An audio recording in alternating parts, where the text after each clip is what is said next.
Buenos días, tardes, noches, narices de flor, ¿qué tal?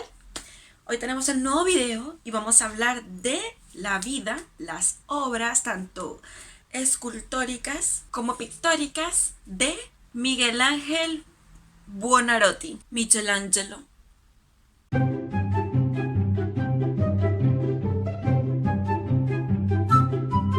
Y bueno, ¿quién era este tal Miguel Ángel? Nació el 6 de marzo en Caprese, en 1475. Allá era mejor conocido como Michelangelo, así todo bonito. Bueno, en ese tiempo todavía hablaban latín, así que este personaje tan influyente en la historia del arte era arquitecto, escultor, pintor, poeta e ingeniero. Todo del Renacimiento. Bueno, una mezcla entre el Renacimiento y el Barroco, porque él estuvo en ambas generaciones. Este personaje descendía de una familia de un buen linaje y tuvo varias discusiones y peleas con su familia, sobre todo con su padre, que era el cabeza de familia por estos tiempos, obviamente. Entonces, ¿por qué tenía tantas discusiones? Claro, porque él, como prefería ser artista, escultor ante todo, ese no era un trabajo muy bien reconocido o bien pagado. Entonces la familia le decía que no se dedicara a esto porque no es un oficio digno del linaje familiar que tenían al momento. Entonces, bueno, el que no quería, era una persona bastante testaruda. Al final pudo cumplir su sueño, continuarlo. Entonces tuvo que conseguir varios mini trabajos para sostenerse. Mientras tanto seguía siendo artista. Él era también carpintero y bueno, era bastante bueno, la verdad. Con las cosas que se le ocurrían, ya era bien conocido por toda la ciudad, aunque no pagaran bien su trabajo, no era bien reconocido. Este personaje, su tipo de obra escultórica, lo intentaba hacer lo más pictórica posible. Que se vieran, por ejemplo, los pliegues de la ropa con una sensación de claroscuro, ese juego con las luces y sombras, con solamente la escultura, que era mágico, es precioso. Los volúmenes, los relieves, es que era muy adelantado a su época. Este personaje además manifiesta mucho el escorzo, tanto en las obras escultóricas como en las pictóricas, en sus dibujos, en lo que sea. Él trataba de aprovechar lo máximo el espacio posible. Por ejemplo, aquí ven la pantalla y yo estoy en un solo sitio. Bueno, les voy a dar un ejemplo. Yo hago esto. Esto que se ve, este intercambio de planos, se llama escorzo. Yo estoy aprovechando el espacio. Miren, no queda más espacio posible, a no ser que yo tenga algo más por aquí. Haga esto y estoy aprovechando el espacio con este escorzo que estoy haciendo. Bueno, eso es lo que intentaba él, tanto en sus obras escultóricas como en sus pictóricas. Hablemos de sus obras pictóricas. Con obras pictóricas me refiero a las pinturas que él hizo. Por ejemplo, la bóveda Sixtina, el techo de la Capilla Sixtina, pues, pintada en 1508. Esta obra fue pintada al fresco. ¿Y qué significa pintado al fresco? Bueno, el personaje con yeso le pasaba una mano a la pared. Mientras tanto estaba fresco el yeso, o sea, mojadito, él pintaba encima, rápido antes de que se secara. Y ya cuando se seque, es imposible removerlo, a no ser que sea con un pico y para y bla, bla, bla. Pero esa es una de las maneras que hace que las pinturas duren para siempre. Es muy difícil porque se seca muy rápido y no puedes pintar encima, pero es muy efectivo. Bueno, la historia de por qué él pintó la bóveda Sixtina es por obligación del Papa Julio II, o como le decían en ese tiempo, Giulio. Claro, porque no existía el sonido ju en esos tiempos, ya que estamos hablando de que hablaban en latín. Entonces en el latín no suena ju, sino ju. Papa Giulio, según Michelangelo, era muy testaruda y no se llevaba muy bien con las personas. Así que él requerían sus servicios. Entonces el Papa vino y le dijo: tú tienes que pintarme el techo de la Capilla Sixtina. Entonces él decía que no, porque no quería, que estás loco, que eso es muy grande, que cómo me lo vas a dejar a mí. Entonces el Papa le decía: pero es que yo quiero que tú seas el que lo pinte y quiero que lo hagas bien porque tú eres muy reconocido, ¿qué tal? Entonces él decía que no, y el otro que sí, que sí.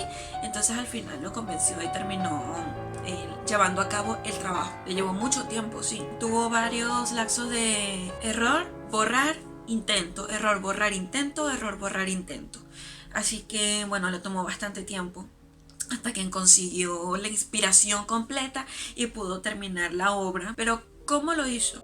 ¿De qué manera? O sea, un techo tan grande y para poner todo lo que puso. Bueno, como él también era arquitecto, diseñó una arquitectura para poder englobar cada dibujo, cada figura, cada fase veterotestamentero para el techo. ¿Cómo lo hizo? Claro, con la pintura fingiendo arcos, pilastras y medallones para poner cada escena del Viejo Testamento. Todo eso para cada figura.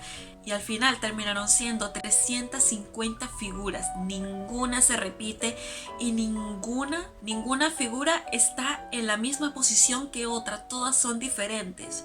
Porque a él lo que más le gustaba era en sus tiempos libres ir hacia las plazas donde estaban las personas y copiar la figura de las personas. Él las dibujaba mientras estaban dándole a comer a las palomas, mientras estaban bebiendo cerveza, vino. Y bueno, mientras ellos estaban distraídos, él los dibujaba y por eso siempre llevaba sus libretas a todas partes para si le da un atacazo de arte, un atacazo artístico, pues entonces lo plasmaba, la figura. Y bueno, cuando lo terminó, eso era precioso, bello. Él mismo, con su ingeniería, con su ingenio, hizo sus propias escaleras y andamios para poder llegar hacia lo alto del techo y poder pintar por sí mismo con sus ayudantes. Eso no era totalmente visto en esa época, así fue como lo hizo. Creó sus propias escaleras de madera para llegar al techo y poder pintar. Y como se tardaba tanto, le preguntaban, ¿cuánto te falta? ¿Cuándo vas a terminar? Y él decía, cuando haya terminado. Siempre era su respuesta. Cuando terminó esta obra maestra, viene el Papa otra vez y le dice, necesito que pintes ese muro. Era un muro inmenso. Y él decía, ¿cómo voy a pintar yo todo eso si acabo de terminar el techo? Vamos a ver. Y le decía, pero quiero que tú lo pintes. Entonces terminó pintando el Juicio Final en esa pared. Fue pintada en 1536. Y bueno, ¿qué representa este testero de cabeza? O sea, lo que encabeza. Es representado por un dios muy tipo jupiteriano, ya saben, Júpiter, el dios de la mitología romana, o decir Zeus. Bueno, Júpiter, que tiene una pinta un poco severa, que está impartiendo el juicio final hacia las almas, viendo a ver a partir de los ángeles si se van al cielo o si se van al infierno, por decirlo de alguna manera. Se representan varias fases, que está arriba las divinidades, que está Júpiter rodeado de los ángeles, pues está en otra fase los ángeles dictándoles la sentencia hacia las almas, a ver si suben al cielo o se van abajo. Está en otra instancia las personas, las almas que no aceptan su destino en el infierno, quieren a toda costa subir al cielo.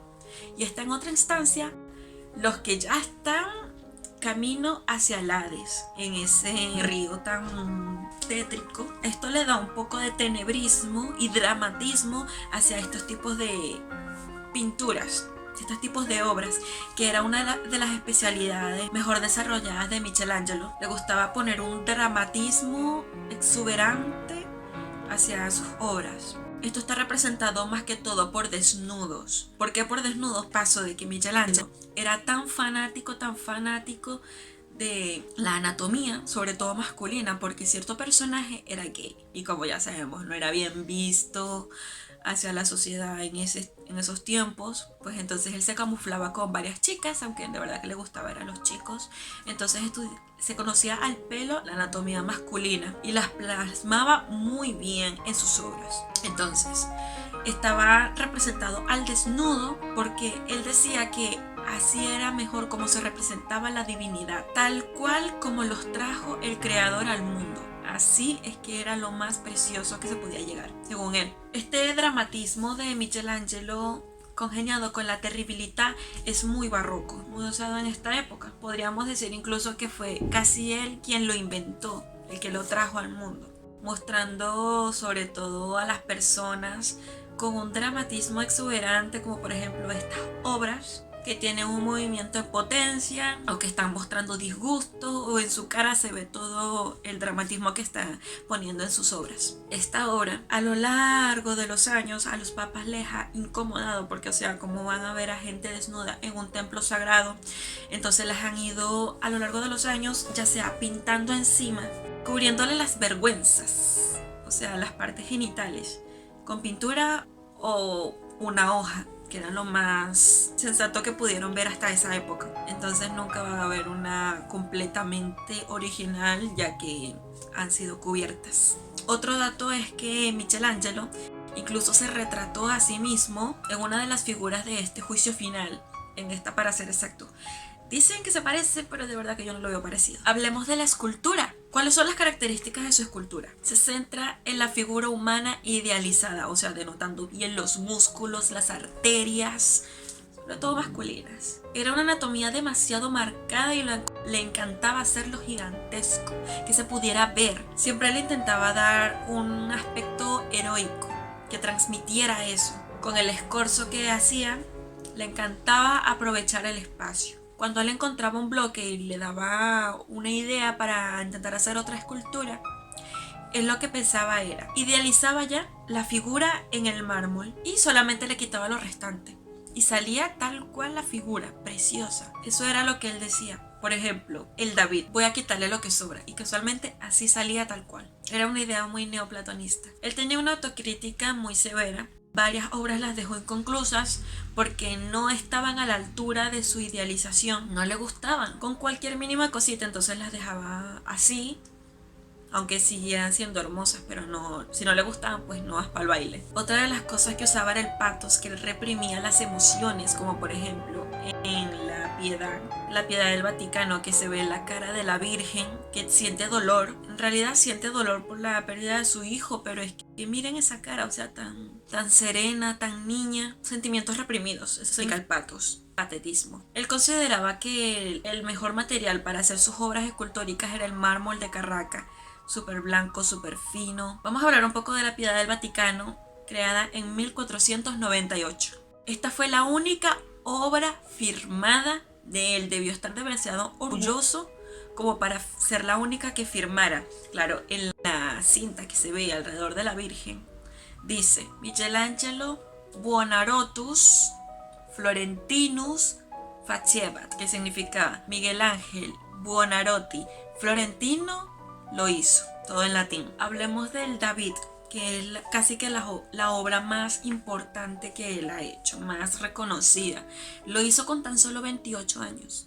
Él se encontró un mármol por ahí abandonado y dijo, ¿puedo tomarlo? Y sí, tómalo, tranquilo. Entonces mire lo que hizo, o sea, es precioso. Este pasaje veterotestamental representa a David que va a pelear contra Goliat, pero miren cómo está representado. Algunas personas han preguntado por qué tiene la cabeza tan grande y los brazos tan largos. Claro, porque estaba inspirado, según Michelangelo, en hacer a un adolescente que no ha terminado de desarrollar su anatomía. Por eso tiene el cuerpo tan bien denotado, pero todavía no termina de desarrollar. Captó justamente el momento en el que va a lanzar la piedra. Se nota en cómo se ven las venas brotadas y la mirada que tiene hacia el adversario. Tiene los músculos tensos, o sea que parece que se fuera a mover en cualquier momento. Ese es el movimiento en potencia. Cabe destacar que Michelangelo, como era gay y era tan bien conocedor de la anatomía masculina, que descuidó mucho la anatomía femenina. No sabía plasmarla del todo. Por ejemplo, este ejemplo es una chica, pobrecita. Eso es una chica. Parece un hombre. Él intentaba hacer lo que podía, pero es que, bueno, eso era todo el espectáculo acerca de Michelangelo Buonarroti. Espero que les haya gustado, que les haya servido y que hayan aprendido un poco sobre este personaje tan influyente en la historia del arte. Así que nos vemos en el próximo video. Chao.